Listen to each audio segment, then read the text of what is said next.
besoin de toi, maître. Heureuse est la mère qui t'a porté et allaitée.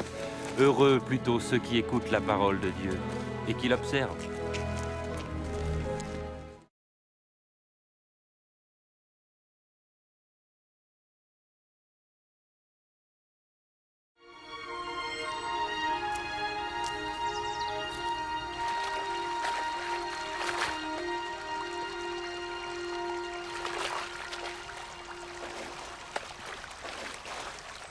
Apprends-nous à prier, comme Jean l'a appris à ses disciples.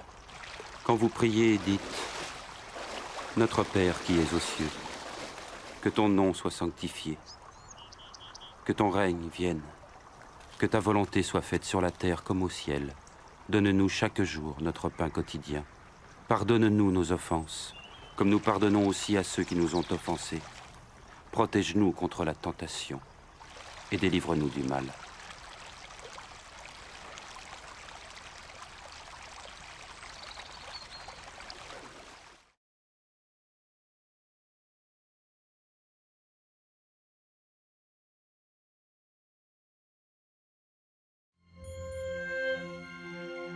Dans les Saintes Écritures, Dieu déclare que le Messie viendrait pour être le sauveur du monde.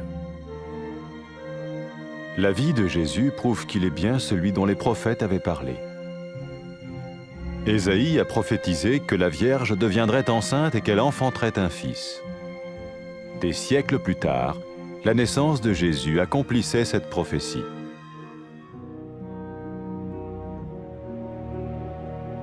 Les Saintes Écritures déclaraient que le saint à naître serait appelé le Fils de Dieu.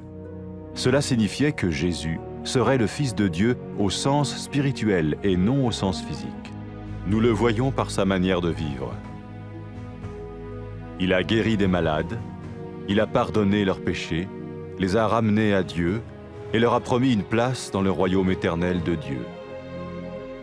Il s'est offert lui-même en sacrifice pour le péché à leur place. Puis il est revenu à la vie, victorieux sur la mort selon le plan de Dieu. Jésus a dit « Personne ne me prend la vie, mais je la donne de ma propre volonté. » La vie de Jésus n'a pas seulement accompli les écrits des prophètes, mais elle a aussi confirmé la vérité de la sainte parole de Dieu. Les prophètes avaient écrit « Ta parole, ô mon Dieu, est parfaite, elle dure à toujours. »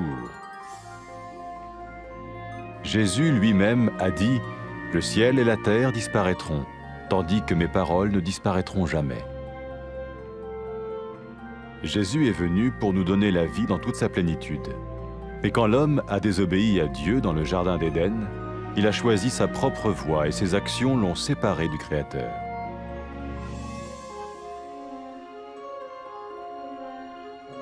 Les Saintes Écritures déclarent que tous ont péché et que le salaire que paye le péché, c'est la mort. Il s'agit de la mort spirituelle, éternelle séparation d'avec Dieu. Mais tout comme Dieu a donné un bélier pour qu'il meure à la place du fils d'Abraham, ainsi il a envoyé Jésus, le Messie, mourir à notre place. Sa vie, sa mort et sa résurrection restaurent la relation entre Dieu et tous ceux qui mettent leur confiance en lui. Maintenant, non seulement Jésus pardonne les péchés de ceux qui le suivent, mais il les sauve aussi du jugement éternel de Dieu. Ils sont sûrs d'aller au paradis et de vivre avec lui pour toujours. C'est cette vie et cette liberté de la culpabilité et du pouvoir du péché que Jésus offre à chacun aujourd'hui. Cela ne veut pas dire suivre une religion, mais choisir d'avoir foi en Jésus qui dit « Je me tiens à la porte et je frappe. Si quelqu'un entend ma voix et ouvre la porte, j'entrerai chez lui. » Cela veut dire se tourner vers Dieu et croire que Jésus vient dans nos vies pardonner nos péchés et nous rendre tels qu'il veut que nous soyons. Il ne suffit pas d'approuver intellectuellement ce qu'il dit, ni de vivre une expérience émotionnelle. Nous le recevons par grâce, au moyen de la foi, par un acte de notre volonté. Lorsque quelqu'un est prêt à suivre Jésus le Messie, il peut lui parler par une simple prière.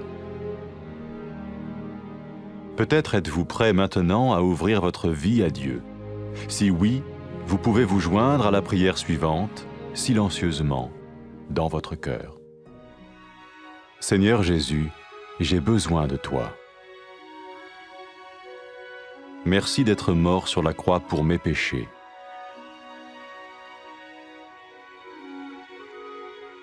Je confesse mes péchés et je m'en repens.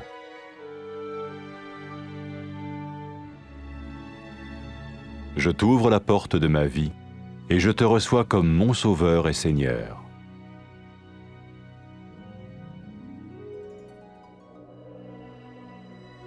Merci de me pardonner mes péchés et de me donner la vie éternelle.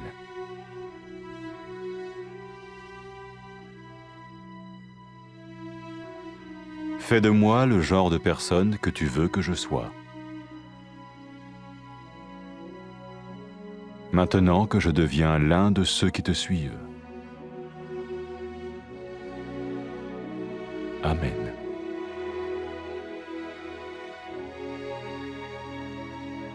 Jésus a dit à propos de ses disciples, « Mes brebis écoutent ma voix, je les connais et elles me suivent. » Pour expérimenter la vie en abondance promise par Jésus, ceux qui le suivent parlent à Dieu chaque jour dans la prière et lisent ou écoutent sa parole. Ils parlent de lui à d'autres personnes et rencontrent régulièrement ceux qui l'aiment et le suivent. N'oubliez pas sa merveilleuse promesse. Tout pouvoir m'a été donné dans le ciel et sur la terre. Et sachez-le, je vais être avec vous tous les jours, jusqu'à la fin du monde.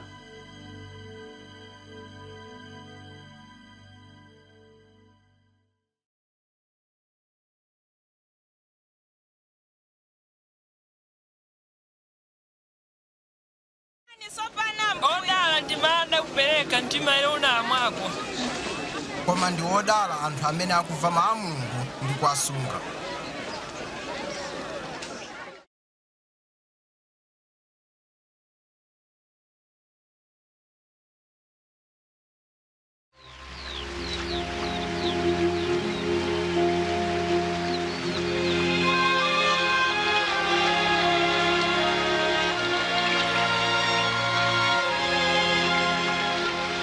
Tiphunzitseni kupemphera monganso Yohane M'batizi anaphunzitsa ophunzira ake. Pamene mupemphera muziti, Atate wathu wakumwamba, dzina lanu lilemekezedwe, ufumu wanu udze, kufuna kwanu kuchitike, monga kumwamba chomwecho pansi pano. Mutipatse ife chakudya chathu cha lero, ndipo mutikhululukire ife machimo athu, monga ifenso takhululukira otichimwira. Musatilole ife kuti tiyesedwe, koma mutipulumutse kwa oyipayo.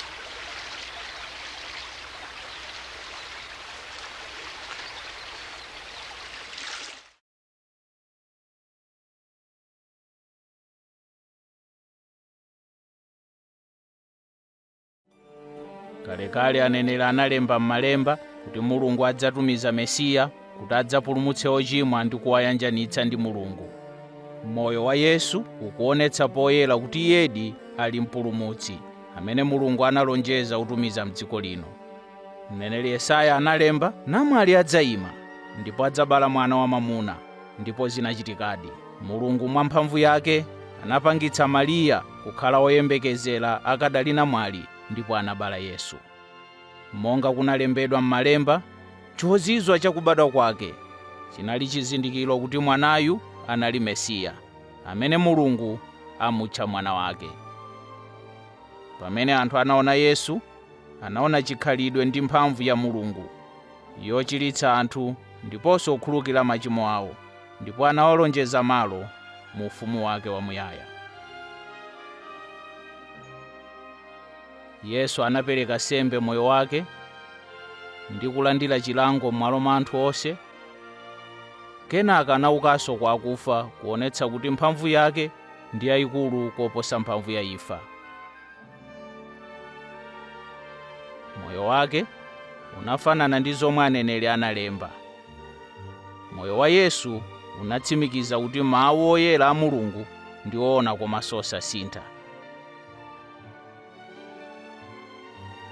Yesu mwini wake anati, thambo ndi dziko zidzapita, koma mawu anga sadzatha. Pachiyambi Mulungu analenga mwamuna ndi mkazi kuti akhale okondwa pamaso pake. koma sanamvera malamulo a Mulungu. Chinthu ichi chidawalekanitsa ndi Mulungu. M'Malemba zalembedwa kuti anthu onse anachimwa, ndipo zotsatira za uchimo ndi imfa. Anthu omwe anachimwa sangakhale m'chiyanjano ndi Mulungu. Koma monga momwe Mulungu anapereka mwana wankhosa kufa m'malo mwa mwana wa Abrahamu, momwemonso anatumiza Yesu Mesiya kudzafa m'malo mwa adzukulu a Adamu. Moyo wake, imfa yake ndi kuuka kwake anabweretsa chiyanjano pakati pa Mulungu ndi onse omwe amkhulupirira Iye. Choncho iwo amene amutsatira Yesu adzathawa chilango ndi kukhala ndi Mulungu kwamuyaya.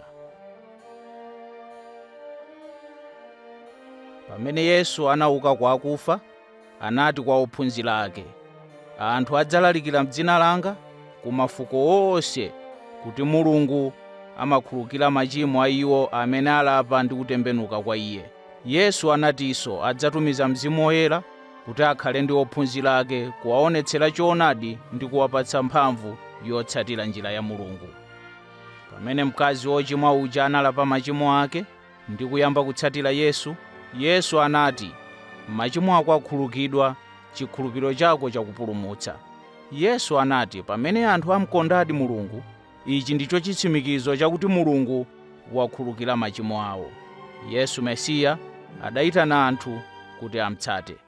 Pamene chigawenga cha pamtanda chinakhulupirira mwa Yesu, chidamupempha kuti achipulumutse.